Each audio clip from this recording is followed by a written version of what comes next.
it's our goal to make any way you want to use your money delightful, right? Give people good tools that allow them to not just store their wealth, but grow their wealth. But what we focus on right now is peer-to-peer, and really we're going to let the myriad use cases that we tackle next be guided by our customers. We've been really lucky to work with. He's a one-man team. His name is Antoine. He built an application that was able to win us 9 international design awards. And the thing is, these awards are actually top globally, including the Red Dot. The Red Dot has been won historically by people like Nespresso and Porsche, and now Xena's on that list. I see increasing number of merchants being very happy to accept crypto. I'm very long on crypto generally. I think it's an incredible technology. I think it solves some very interesting problems, but I think it has a long way to go before it is really going to be something that people look to for making payments. This show is produced in collaboration with Adyan, a reliable end-to-end payment solution that enables businesses to turn payments into a strategic growth driver. We're also brought to you by Lulu Financial Group, a global financial services provider headquartered in Abu Dhabi and operating in 11 countries. Finally, Couchonomics with Arjun Singh is brought to you by M2P Fintech, Asia's leading payment infrastructure company that enables businesses of any scale to embed financial products. Welcome to today's episode of Couchonomics with Arjun Singh. I'm your host, Arjun, and I'm joined today by two young guns of the fintech world. I have Andrew Gold, who's co-founder and head of engineering of Ziina. And with him, I've got the big boss. I've got the co-founder and CEO, Faisal Toukan. And Ziina actually aims or has a vision of making payments or P2P payments delightful. Gentlemen, thanks so much for having us. Thanks for having us. Welcome to the couch. I hope it's comfortable. Supremely. Great. So good to see you both. I think I've been speaking to Sarah, who I would have been delighted to have on the show, but unfortunately we don't have enough space for 3 people on the couch, and she's in Saudi Arabia. So I might have to do a special episode just for her. But do give her our regards, or at least my regards. So let's dive straight in, right? Obviously, I've been following Ziina for a long time, mostly through social media. And I think you guys were kind enough to send me a beta version to download, which I have. And I also had my wife do the same. And we did do a few sort of transfers, which were one-sided. It sort of went from me to her. So as I said, let's dive in. P2P payments, right? P2P payments is a concept which has sort of existed for a while in different parts of the world. On the US side, we have the Cash Apps, the Venmos, others. China has their versions. As a matter of fact, had a huge issue with P2P payments a few years back. So when you came up with the idea of wanting to launch Ziina, what was the thinking? So what was the need that you were trying to address? What was the problem statement that you felt, needed a product or a solution or a service, which made you guys build Ziina? Sounds great. So I'll get started. Sure, yeah. So I think it might be good to maybe take a step back to see how we met each other, and that feeds into the story of Ziina. So my last startup was based out of India. It was actually a crypto startup. So I was based between India and San Francisco. During my time there, we built a number of tools for blockchain, right? So staking as a service, a few other things. I met Andrew at the time. It was in Ethereum San Francisco, the hackathon. Mm-hmm. And Andrew actually was one of the winners out of 150 engineers by building the ability to send and receive NFTs by text in 24 hours with a user interface. Okay. I thought that was pretty cool.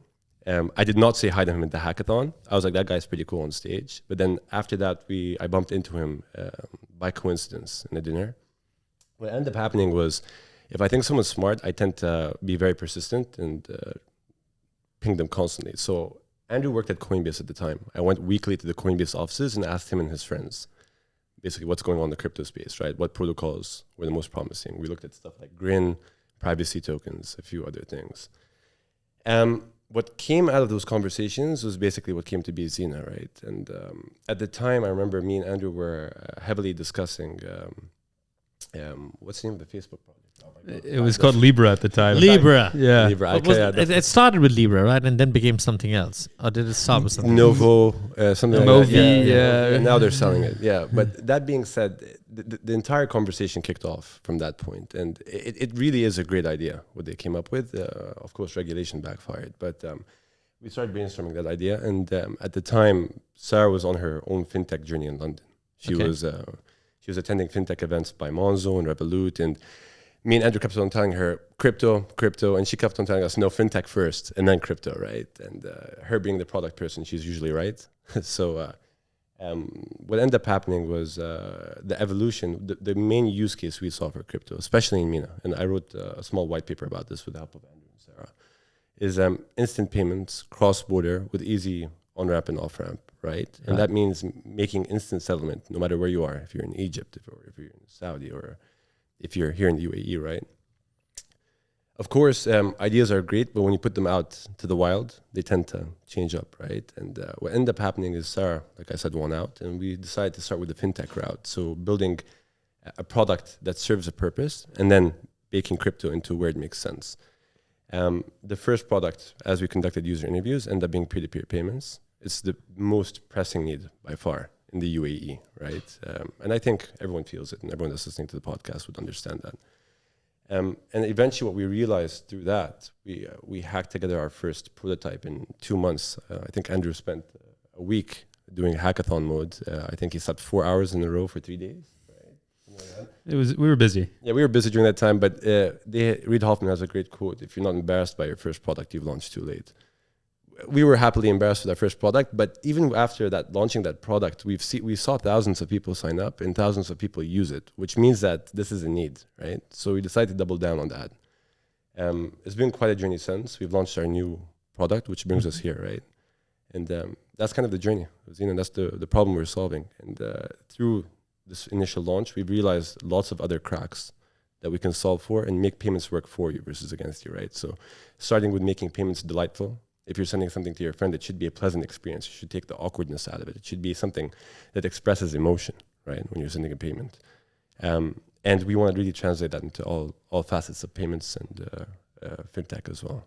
So P2P happens, and P2P, P2M is no different. The M is just yet another P, except you lend the name of an M. So is the natural extension from P2P to P2M? But let me ask a more holistic question. What are the other use cases which are in the factory, if I may use that term, to I guess build the utility, the utilization, the usage of your wallet? Because I guess that's something which is important. Of course. So yeah, you mentioned P2M merchant. I'm assuming is M is merchant. Is the initial there? Yeah, it's something that we could have P2M as a mother, but we'll stick to the merchant. Well, it's important to take care of your mothers, so we'll keep that in the mix. Mother's Day is around the corner if it hasn't already crossed. All right, go ahead. So that was actually one of the more interesting insights we got from our first project, is that we found that consumers really wanted something like this, right? This made their lives easier, but merchants really needed it, right? And so there's this whole category of merchants here in the UAE and more broadly throughout the region that are have a very hard time collecting payments digitally, right? And so, of course, this is, like you said, a very natural extension of the P2P is making that super easy for those merchants, freelancers, all these sorts of small businesses. So it's something that we're already addressing. Our merchant customers are really some of our most active customers because we are giving them the opportunity to grow their business. Sandra, can I ask a question before you get to the next use case? So I get that in terms of online e-commerce. Sure. How do you address the issue with ubiquity and acceptance in the offline world? By the offline world, you mean I go to the coffee shop? In an in-store world, yes. Yeah, so it's something that we think about a lot, but it does not seem to be a major pain point in the way that payments online are for these smaller businesses, right? So, I can walk into most merchants in the UAE. Some don't accept credit card payments, right? And that's something that we want to address. But I can go in and deal with most merchants in the UAE with Apple Pay. It's 2 clicks on my phone. So part of the way that we think about rethinking that experience is okay, well, how do we change the model around payments when you go to a restaurant, when you go to a shop in general, to make it more seamless? But it is not the more immediate pain point that we found from speaking to customers and from launching an MVP product. What we really found is those online payments from small businesses or freelancers and stuff like that who are doing a lot of their business over WhatsApp or Instagram really needed a solution urgently. Mm-hmm. Okay. And then beyond P2M? Beyond P2M, I mean, there's so much you can do with your money, right? And so much of it could be better. So things that we look at in the future are, of course, investment products, remittance, payment cards, debit, credit, and really, I think the sky is the limit there. It's our goal to make any way you want to use your money delightful, right? Give people good tools that allow them to not just store their wealth but grow their wealth. But what we focus on right now is peer-to-peer, and really we're going to let the myriad use cases that we tackle next be guided by our customers. All right. And I want to double down on this as well. It's what Andrew said, the last two sentences were the most important, is that genuinely speaking, the question at Ziina always is, what's the next most critical need for the customer? And then we solve for that and nothing else. And then when we solve for that, what's the next most critical need? That being said, there's two kind of core parts of Ziina that are differentiators. Is that there's a great online kind of portal by Andreessen Horowitz, right? It's called Social Strikes Back. Mm-hmm. And it says that no industry in the world is complete until they tie social into any industry, right? So if you look at the biggest gaming franchise in the world, it's supposedly Assassin's Creed. They're valued at 350 to 500 million. Mm-hmm.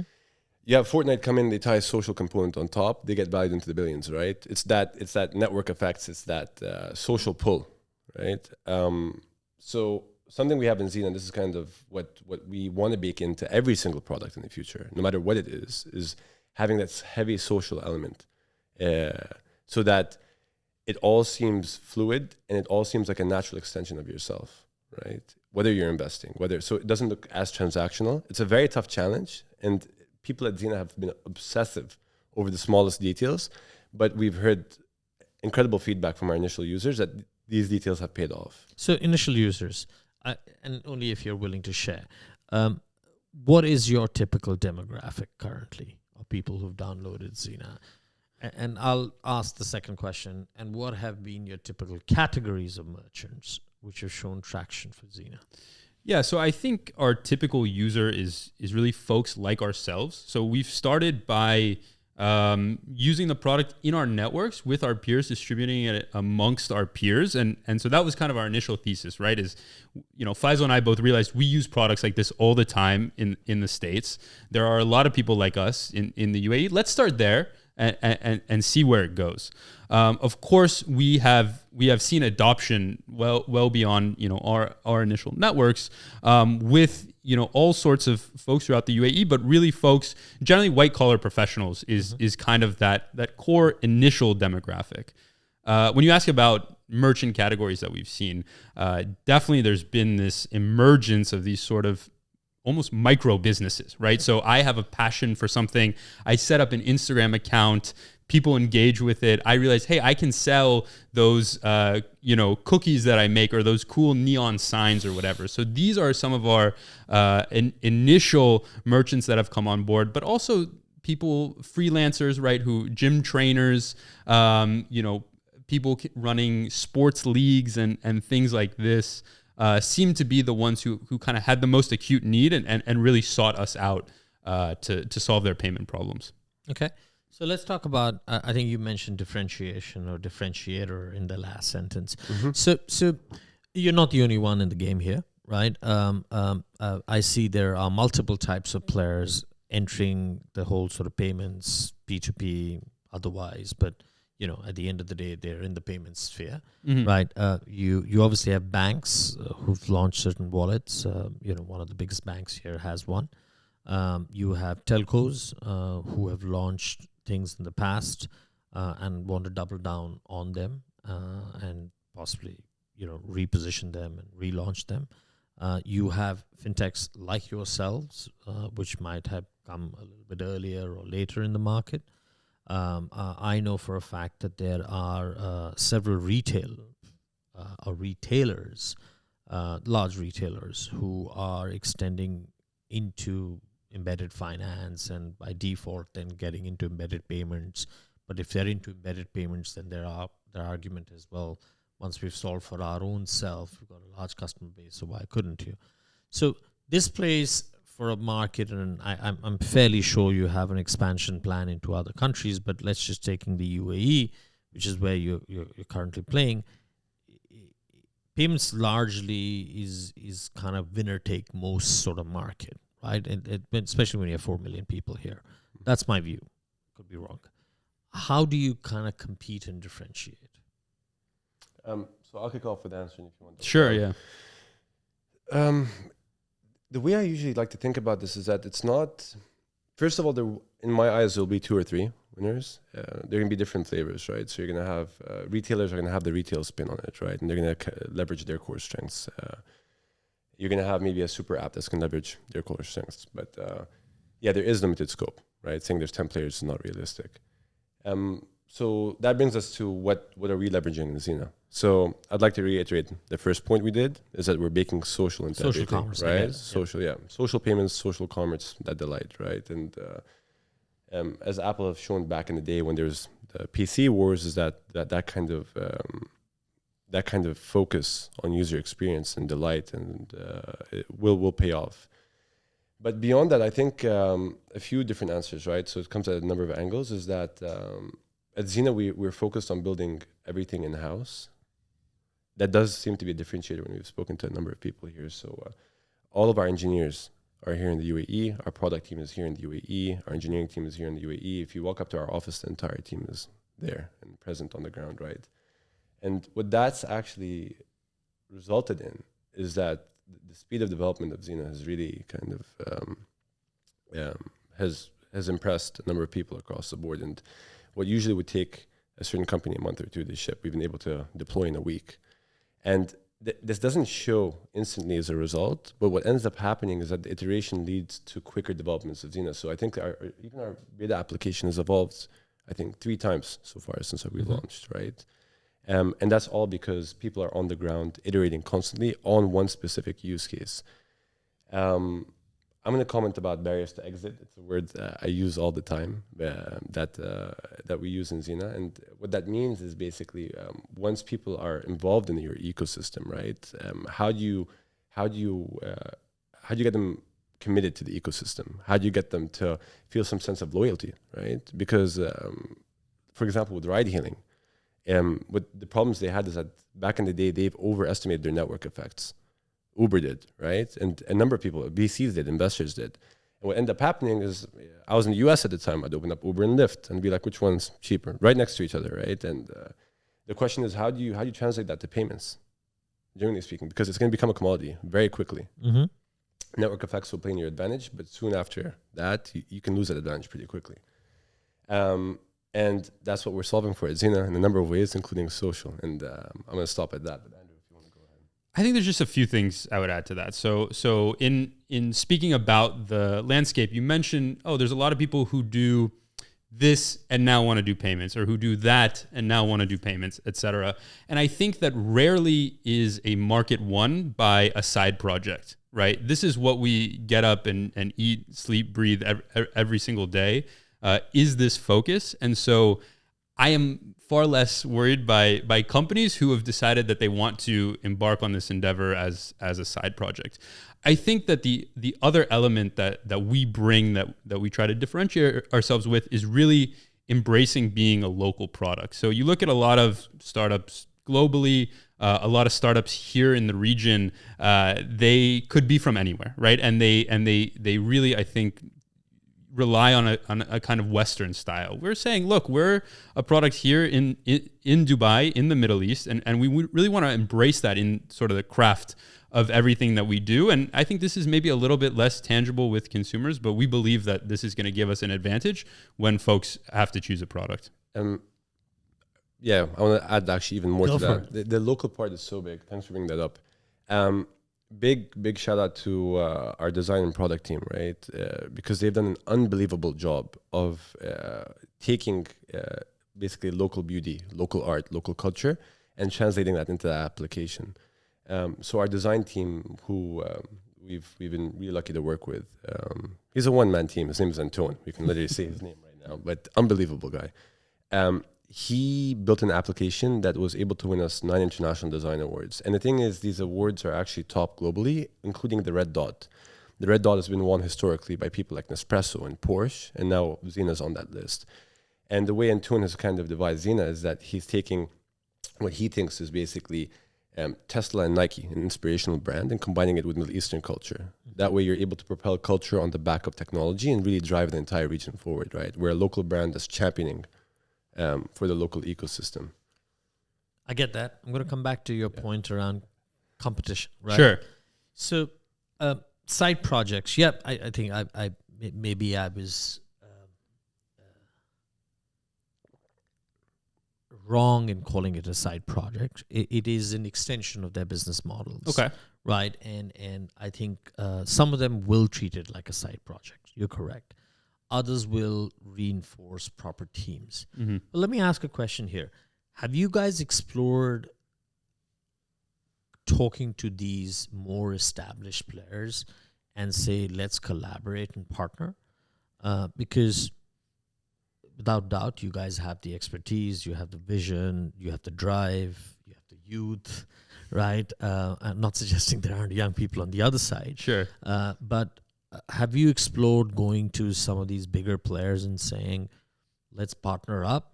You guys have the network. You guys have the scale in terms of consumers. You have scale in terms of acceptance, which is essential. You know, you need that sort of takeoff, right? Otherwise, if it's a very slow takeoff, then, you know, questions start getting asked whether or not, you know, it's valid. Is there enough demand? So is that something you guys have explored, or have you stayed away from doing that? And there's good reason to do that too. I have a very quick answer. It's we have actually 2 partnerships lined up with people of that kind of that fit that profile. As merchants, or are you going to white label your product, or are you going to build the product for them? So I can give some detail around that. You don't have to name them. Yeah, exactly. But it's to leverage Xena's product, not as a white label solution, but as under the Xena brand. Okay. And they've been very open to it as well. And we've listened to some feature requests they have. So of course, if you want to expedite your acceptance, right? It's easier to do so through these partnerships. So we do have 2 on the way. They are larger players and more established. Andrew, if you want, please. Yeah, I think just what I would add there is the way that we have a very clear vision about what we want to do. So when we look at potential partners, we are not looking at that as far as, let's say, like a competitive hedge, but rather, are they going to further us in this vision or not, right? And so to that point, what the folks Faisal is referring to, it's a very synergistic relationship where we can do what we do best, they can do what they do best, and we both benefit from that. But otherwise, we build as much as we can build on our own, because frankly, every time we've relied on another party, not every time, but usually we realize we do it best. So I agree with the partnerships and collaborations are hard. You know, I can go back in time. Before I was doing my current gig, I used to actually run payments in fintech for one of the largest conglomerates in this part of the world, right? And as a matter of fact, I launched a wallet, which is predominantly a P2P wallet. It's a closed loop wallet, and it's wrapped into a wider loyalty program. But what I had access to was 3 million unique customers. And obviously, since my departure, you know, the team who took over is doing well. They've got 800,000 users on the particular app. Now, I do not know the number of people using the wallet functionality, right? But the whole intention was that wallet would allow you to do a P2M. It is a closed loop P2M in the sense that it stays within the group. But, you know, my group had 200 brands, so that was good enough. And we targeted the offline market because predominantly we were an offline player, and this was pre-COVID, right? And I wish we had folks like you around then, because my preference would have been to have built with someone like you rather than built with what I call pure tech providers, Yep. right? Who could provide me the infrastructure and the tech, but left a lot of the other heavy lifting up to me, and obviously me in person, but me, the team, and we didn't just have that kind of experience, and there wasn't that experience, easily available, and which is why I think some of the early wallets which got launched, and again I won't take names, are fairly poor, right? And their adoptions show that. Let's switch gears, right? I think we talked a lot about Ziina. Both of you mentioned that you started off your sort of careers in crypto, right? I think you mentioned you did a number of startups out of India and this part of the world, and you were with Coinbase, right? I was at a crypto investors conference recently. I have no idea why they invited me, but I tend to tag along where I feel I'll learn something. And obviously, we all know that crypto ownership or crypto holdership, whatever you want to call it, among consumers is actually scaling at quite a healthy rate, irrespective whether, the market cap is now not sitting at 3 trillion and it's down to 2 trillion. And one of the questions which actually came up during that discussion was, yes, a significant percentage of these people will speculate on crypto as a tool to either make money or lose money, whichever way you want to see it. But there is a natural extension that once you start holding crypto for long enough, or let's say take Bitcoin for example, right? And let's assume you went into the market, you bought it at about 20 grand. Today it's 50 grand. So you've realized a certain amount of profit. And at the end of the day, that money has to find its way back into your life because you want to do something with the profit that you've made, right? You want to go eat a meal, or you want to go buy an air ticket, or whatever else you want to do. And we do have solutions in the US like BitPay, and I'm sure there are others. Do you see a natural extension of payments coming through, which are not the way my friends at Visa and MasterCard would prefer it, which is convert your Bitcoin into fiat, use our cards, and because we have ubiquity, but people actually using wallets to go to merchants and pay. Because as you just suggested, that there is this need among the merchant base for payments. I see increasing number of merchants being very happy to accept crypto, and certain segments even more than others, right? What's your take on this? And this is just there's no right answer, but I'd love to hear your views on this. Anyone can go first. Yeah. So just to give you a little bit of more context on my background. So like you said, I worked at Coinbase. I was really inspired by this mission that Coinbase would talk a lot about of expanding economic freedom, right? Like using crypto to provide access to the financial services that we all enjoy to people that don't currently access them. And what I found working in crypto is that we were doing almost none of that. Coinbase, they're an exchange, right? The people that use exchanges have access to all the financial services they could ever want. So ultimately, that's why I decided to leave crypto behind for the time being to work in more traditional fintech, because I felt that it is through this technology that we can actually build the experiences and expand the access that we want to. I think when it comes to crypto, totally right, more and more people are holding it. I personally am not super long on seeing adoption in crypto for payments in the near term, right? Because there are just a few, I think, key barriers that make it something that people don't want to spend, right? Much in the same way, people buy securities, stocks, and they're not looking for ways to go spend that at the store. And so I think it's quite similar for Bitcoin and other crypto. People are buying it mostly as an investment these days, and not for the utility that you might find in it, right? The price fluctuates, the transactions are slow, the fees are high. These are tractable problems, but even still, not seeing a lot of adoptions. And I think what's really interesting for me is if we look at an example really close to home in Lebanon and the economic crisis that's going on there. This is exactly what the OG Bitcoiners would point to and say, this is why people need crypto. And even in these sorts of situations, we're not seeing big adoption around crypto payments because of some of these usability challenges and because of the challenge of sort of supplanting one existing financial system with another. So in general, my personal views, I'm very long on crypto generally. I think it's an incredible technology. I think it solves some very interesting problems, but I think it has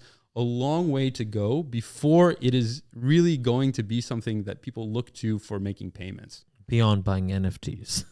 Beyond buying NFTs. And those gas fees, which are horrific. All right, what's your take on that, Faisal? Do similar view, or do you agree with the view which was being offered at this conference?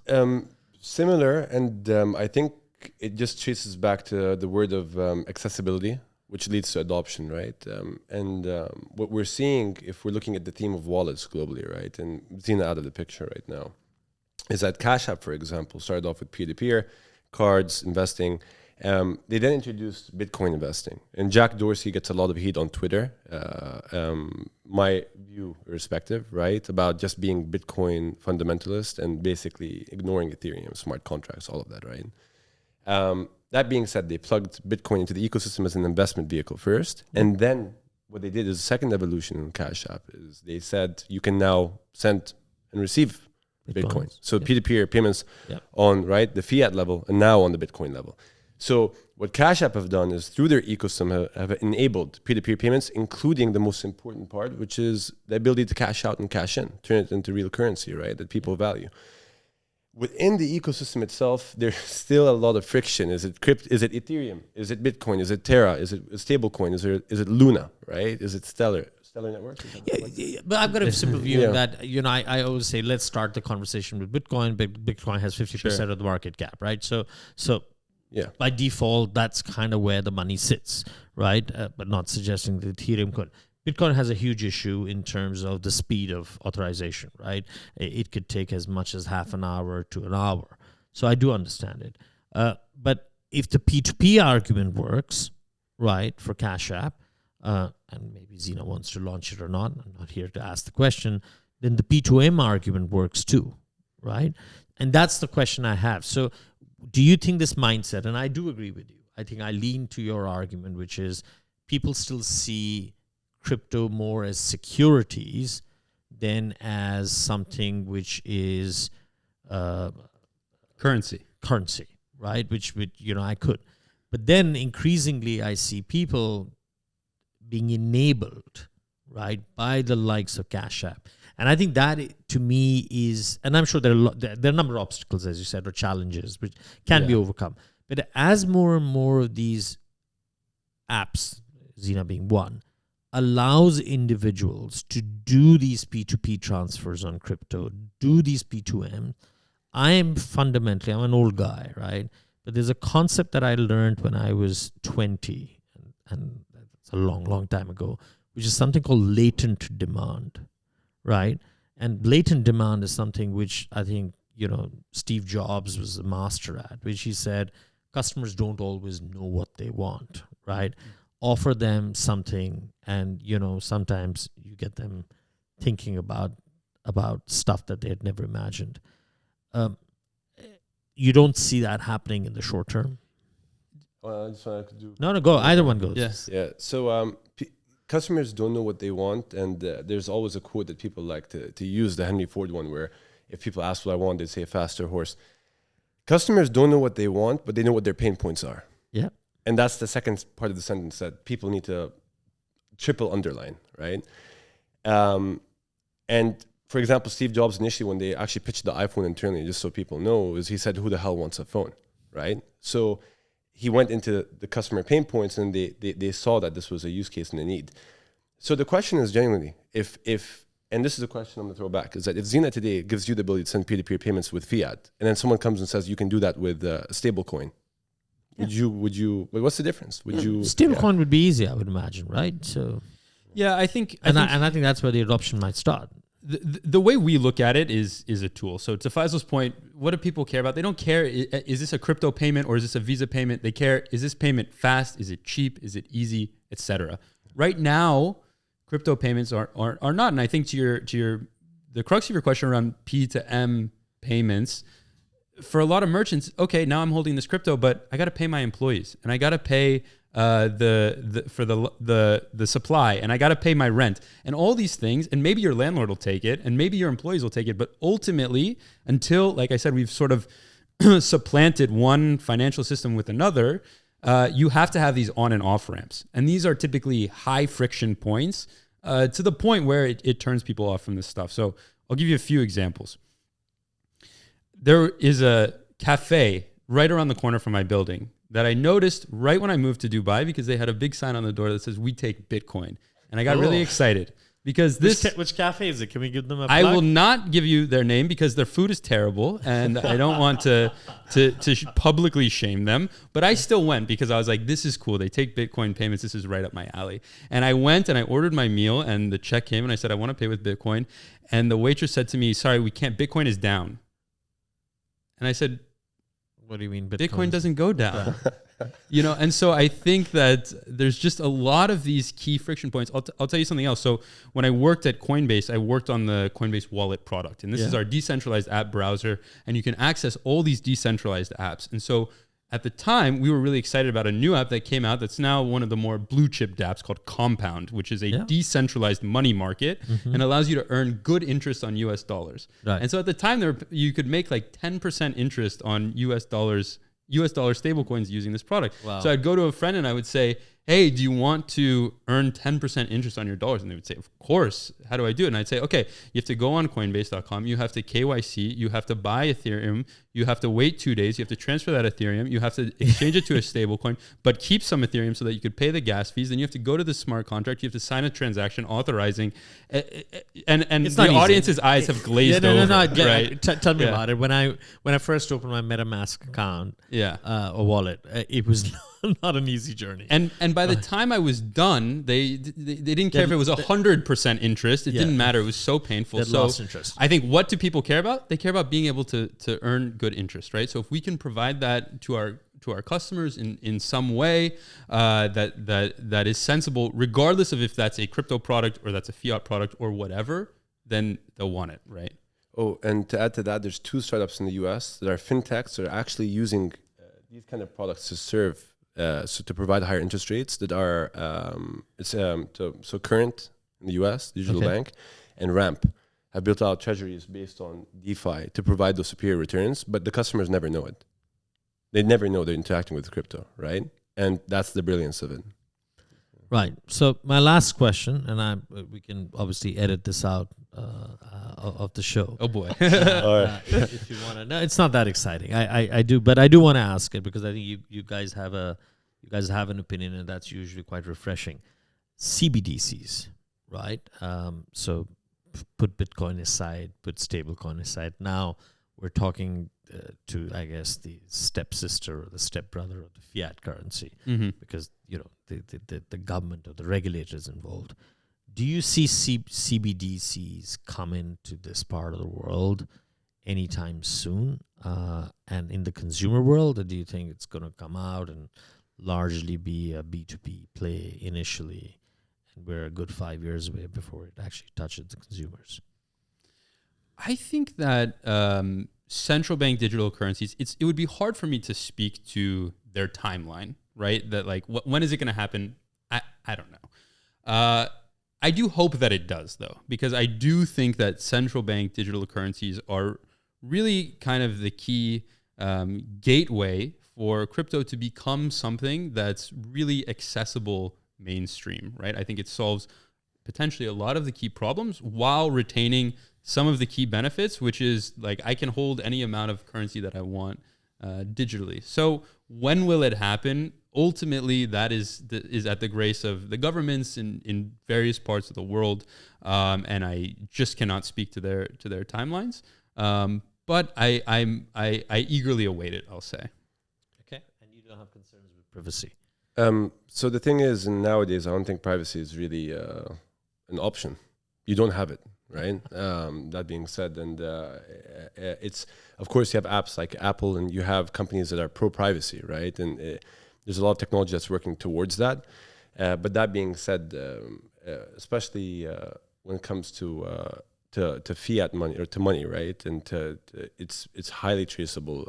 If anything, especially when it comes to the financial sector, there's more crackdowns, right?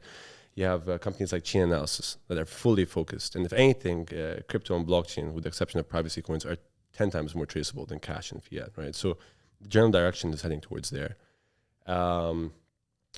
Just to add to Andrew's point is that I think central bank digital currencies will actually enable the rest of the ecosystem, right? And spread that adoption as well. Timeline, tough to comment on. Yeah. I think to the privacy aspect, right? What concerns me is an illusion of privacy, right? And I think that's what we all have. When we do when we do anything on the internet, right? We have this illusion of privacy. So I think if you want a private transaction, you're gonna have to rely on old technology, right? It's not the new technology. Yeah, no, I totally agree with you. And I think there's parts of the world where, their biggest concern with CBDCs is privacy, right? Because they've got large parallel economies, right? And if you can't see CBDCs coexist in parallel economies on the same technology, right? So you're starting to see the world sort of divide itself in sort of these sort of two worlds. Well, thank you for answering that last question. It was not something which I was planning to ask, but since you guys were talking about crypto, I thought I'll slip that in. Thank you both. Appreciate you guys taking our time. Right, it was a pleasure talking to you guys. Right, I would recommend everyone to download Ziina. It's spelled Ziina. It's available on, I guess, App Store and Google Play. And you've got Andrew and Faisal, who you can feedback on what you think about the app. Right. With that, I'll say goodbye. Thank you. Till the next episode. Bye bye.